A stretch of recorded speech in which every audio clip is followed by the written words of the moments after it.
Oke, teman-teman, pertemuan kita kali ini akan membahas tentang function ya, teman-teman ya. Oke, langsung saja kita mulai. Function atau fungsi. Kita mulai includekan dulu IOStream-nya, teman-teman ya. Terus standard namespace ya, teman-teman ya. std. Terus main program ya.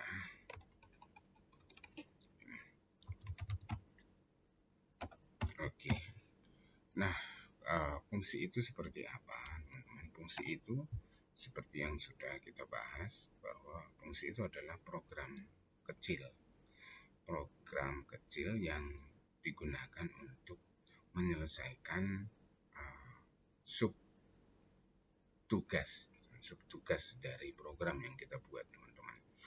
Jadi fungsi digunakan untuk menyelesaikan subtugas. Jadi program itu kan terdiri dari berbagai perhitungan, logika, dan lain-lain sebagainya, teman-teman. Maka pemrograman yang baik itu adalah membuat dia dalam bentuk bagian atau modul-modul kecil ya, teman-teman ya. Nah, di sini kita kenal dengan fungsi, teman, function, atau ya di OOP itu disebut dengan method ya, gitu ya. Jadi function function function method uh, atau prosedur. Nah, teman-teman ya. Nah, perbedaannya teman-teman nanti kalau di fungsi ini umumnya kita menggunakan untuk proses yang mengembalikan nilai ya. Ini di function atau method ini, teman-teman ya. Jadi ini adalah function, ini adalah subprogram yang memiliki return value atau nilai kembali. Nah, seperti itu. Nilai kembali, tidak kelihatan ya. Return value atau yang memiliki nilai kembali. Ini ya, teman-teman ya. Nah, kalau prosedur itu, prosedur ini, teman-teman, ini adalah ya subprogram yang ya kebalikannya, teman-teman, tidak memiliki nilai kembali atau return value, gitu ya, teman-teman ya. Jadi itu perbedaannya sih. Jadi lah terus kapan Pak ini digunakan? Kapan kita menggunakan kapan kita menggunakan fungsi dan kapan kita menggunakan prosedur, kan seperti itu ya. Nah, biasanya teman-teman ya, ini saya ulang dulu dari awal sedikit pemahaman tentang penggunaannya, teman-teman ya. Kalau teman-teman lihat di swalayan ya, kita sering belanja gitu ya, teman-teman. Di swalayan ketika kita belanja itu biasanya sih kita mendapatkan yang namanya faktur beli. Kalau mereka faktur jual atau struk ya biasanya disebutkan. Itu biasanya terdiri dari seperti ini ya, teman-teman. Ada judul, ini ya, judul dari fakturnya. Judul itu biasanya kan nama toko. Saya buat seperti ini, nama toko, alamat toko, dan keterangan-keterangan lain seperti nomor telepon dan lain-lain sebagainya. Itu kan biasanya ditaruh di atas ya. Setelah itu ada garis pemisahnya. Lalu setelah itu ada detail di sini, teman-teman ya. Ada detail nomor, nama barang ya. Terus quantity ya. Quantity. Lalu jumlah itu harga. Lalu total. Biasanya seperti ini ya, teman-teman. Kita temukan fakturnya itu. Lalu ini di sini ada yang namanya satu, misalnya kita beli sabun, lalu jumlahnya kok langsung ke sabun ya, apa-apalah ya, harganya misalnya 3.000, totalnya nanti sini misalnya jadinya 12.000, kan seperti ini biasanya ya. Kalau misalnya masih tambah lagi kalau misalnya masih tambah seperti ini ya, lagi misalnya tisu, kok tisu lagi, ya oke enggak apa-apa, tisu 2 misalnya. Tisu itu harganya berapa, misalnya 8.000 gitu ya, 8.000. Terus kita buat di sini jadi 16.000 misalnya ya. Kan seperti ini teman-teman. Lalu di sini misalnya kalau ada barang lagi ini. Oke, terus yang terakhir itu teman-teman n ya, sampai ke data ke n jumlahnya. Terus ada lagi begini. Terus di sini ada total, biasanya totalnya biasanya agak ke sini dia buat total dari semua barang yang ada. Jadi situ berarti 28.000 kan, seperti itu ya. Nah, terus setelah itu ada lagi di sini dibayar, kan ada yang diskon juga ya, dibayar 30.000 mestinya. Terus atau persis ya, kembali berarti di sini 2.000. Nah, seperti ini teman-teman ya. Biasanya ketika kita belanja itu mesti ada begini. Ini ya strukturnya ini udah jelas teman-teman. Ini mesti dibuat menggunakan prosedur. Ya, ini dibuat menggunakan prosedur. Ini pasti dibuat dengan menggunakan prosedur. Ya, ini dibuat dengan menggunakan prosedur. Dan yang ini dibuat menggunakan function, teman-teman. Kenapa? Ya, ini buat menggunakan function. Boleh menggunakan prosedur, enggak boleh juga, ya teman-teman ya. Jadi biasanya yang hitungan aritmatika itu menggunakan function nilai kembalian. Terus ini juga menggunakan function. Nah, kenapa demikian? Kalau ini kan tidak perlu ada nilai kembalian, kita hanya menampilkan, membentuk tampilan, membuat ke body dari sebuah interface, teman-teman. Kita bisa menggunakan prosedur. Nah, untuk yang detailnya ini kita bisa menggunakan function. Nah, ini biasanya seperti ini dia, teman-teman, biar tahu perbedaannya ya. Itu sekilas kita kembali ke materi kita kemarin di ruang teori. Jadi itu perbedaan antara function dan prosedur. Oke, teman-teman, kita langsung saja ke sini ya. Kita buat misalkan kita buat dulu di sini. Kalau function itu kalau prosedur itu biasanya diawali dengan void seperti ini, teman-teman. Misalnya tampil, lalu saya buat di sini sebuah tampilan. Langsung saya enter ya, saya sini. Saya belajar fungsi dan prosedur.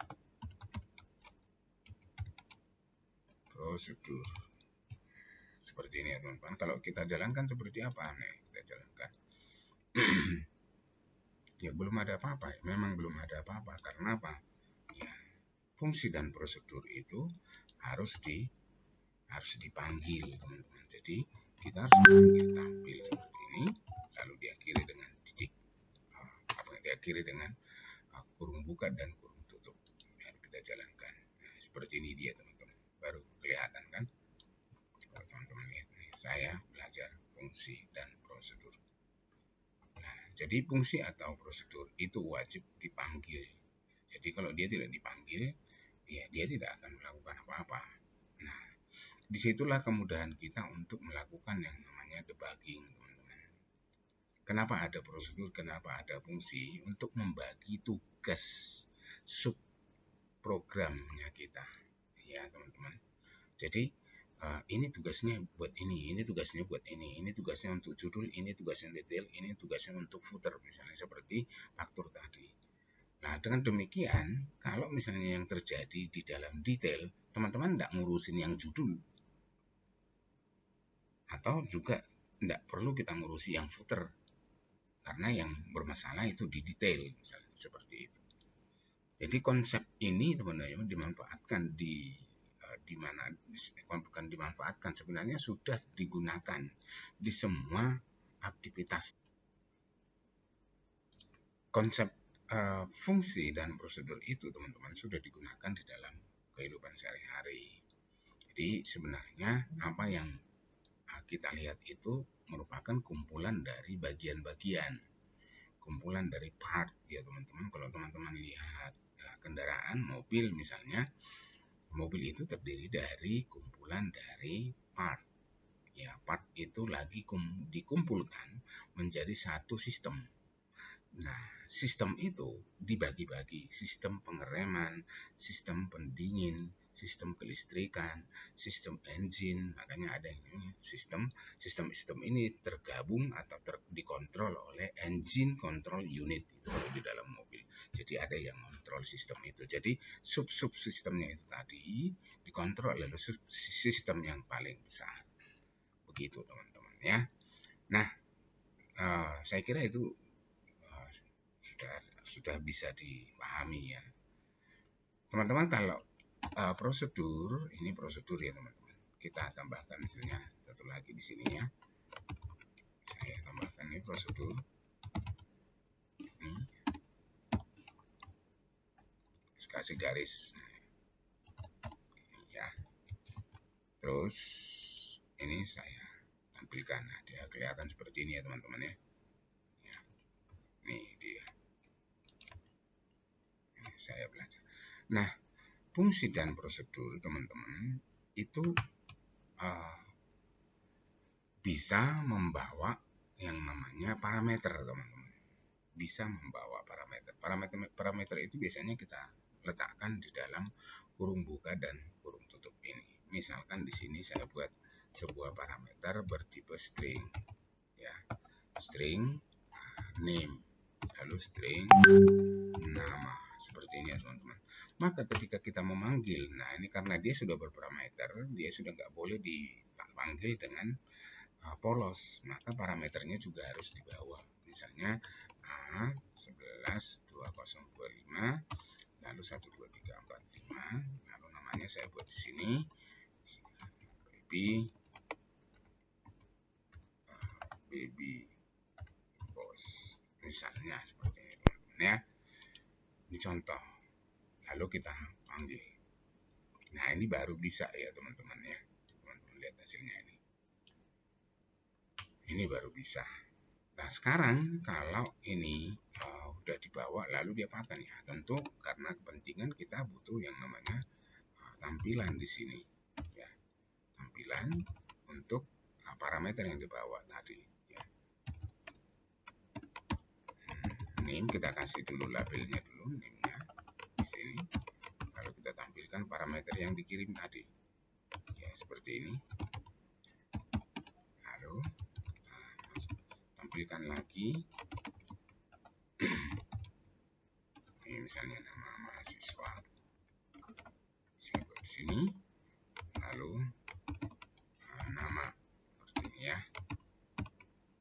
Dan oke, sekarang kita jalankan.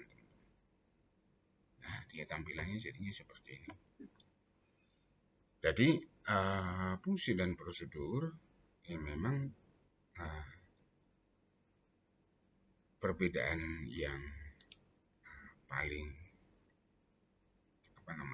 yang paling mendasar itu adalah, nah kalau fungsi itu dia menggunakan tipe data, kalau prosedur itu menggunakan void. Nah itu aja sih teman-teman.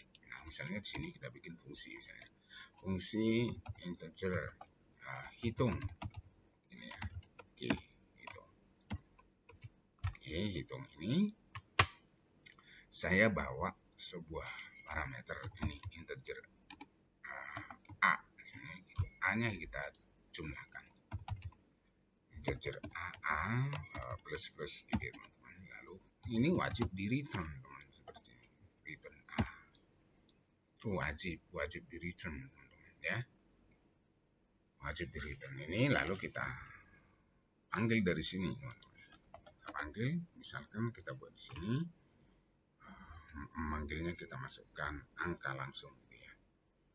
Kita buat angka seperti ini. Hitung. Hitung 5. Teman-teman kalau saya masukkan 5 kira-kira nanti tampilannya berapa? Ini saya out, out. Kalau saya tampilkan 5, nanti begini, tampilannya berapa? Kita lihat.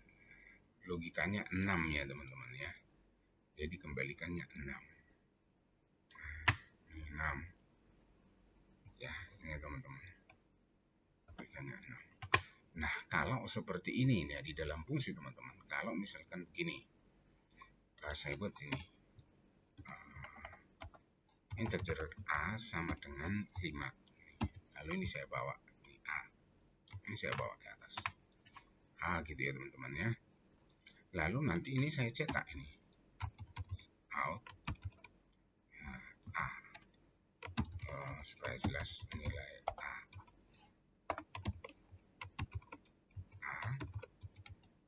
Line. Terus gini ya teman-teman ya. Nanti kira-kira hasilnya berapa ini? Teman-teman silahkan di kolom komentar bisa berikan jawabannya pada menit ke berapa ini video ini. Nanti teman-teman bisa jawab berapa nilainya. Saya jalankan ya teman-teman ya.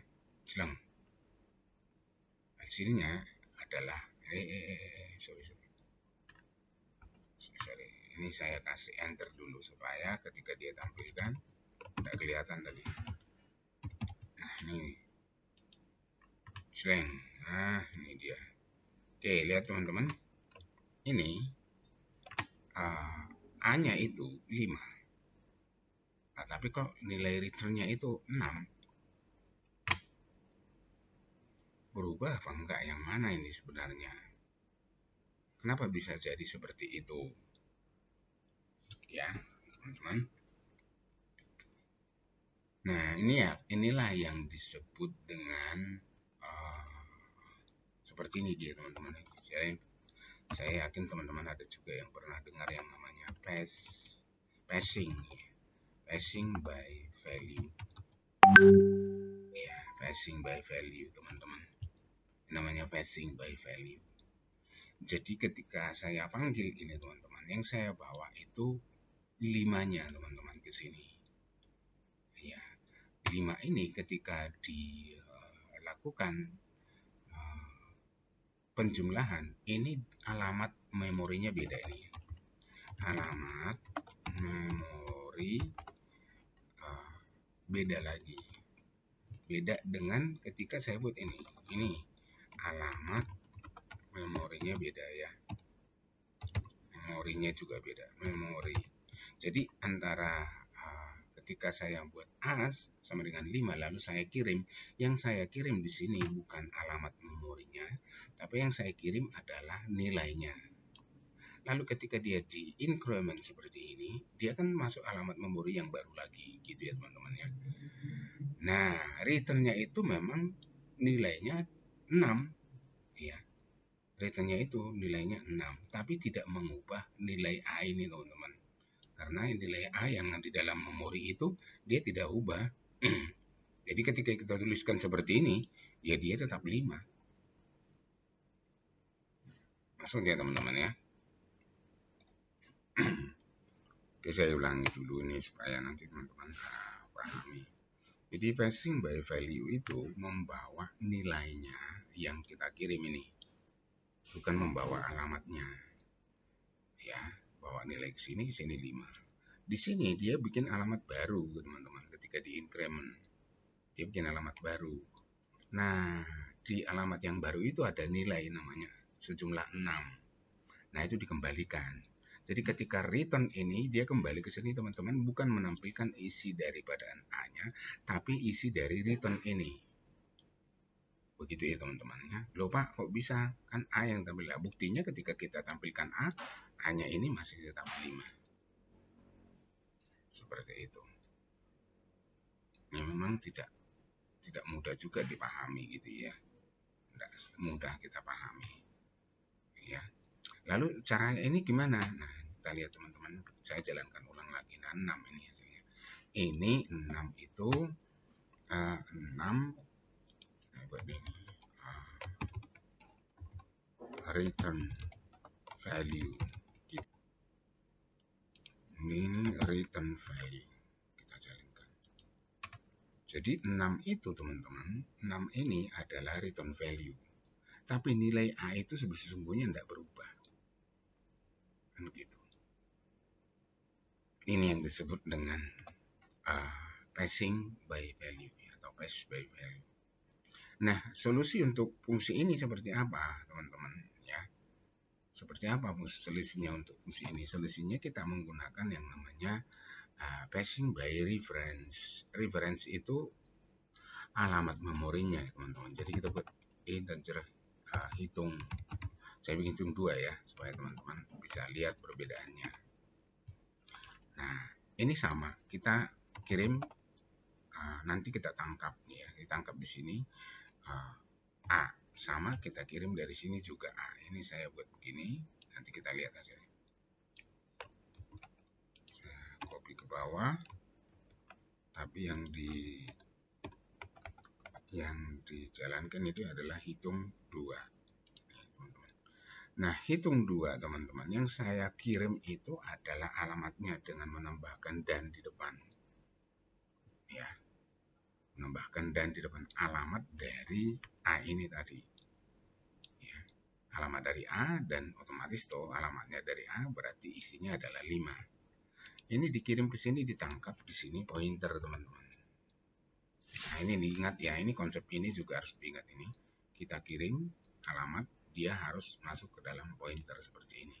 Nah, lalu pointer ini kita hitung seperti tadi. Kita buat seperti ini, pointer A ini plus. Lalu kita return pointer A. Nanti teman-teman akan lihat perbedaannya. Gitu ya. Nanti akan lihat perbedaannya antara yang di atas yang di bawah dengan yang di bawah ini. Seperti itu kita lihat hasilnya. Sekarang kita jalankan ya ini dan hitung 2. Nah, kita lihat hasilnya. Beda ya teman-teman ya. Beda ya. Nih lihat. Yang di atas return value-nya 6, nilainya 5. Yang di bawah return value-nya 6, nilainya 6. Paham ya teman-teman ya. Nah, inilah yang disebut dengan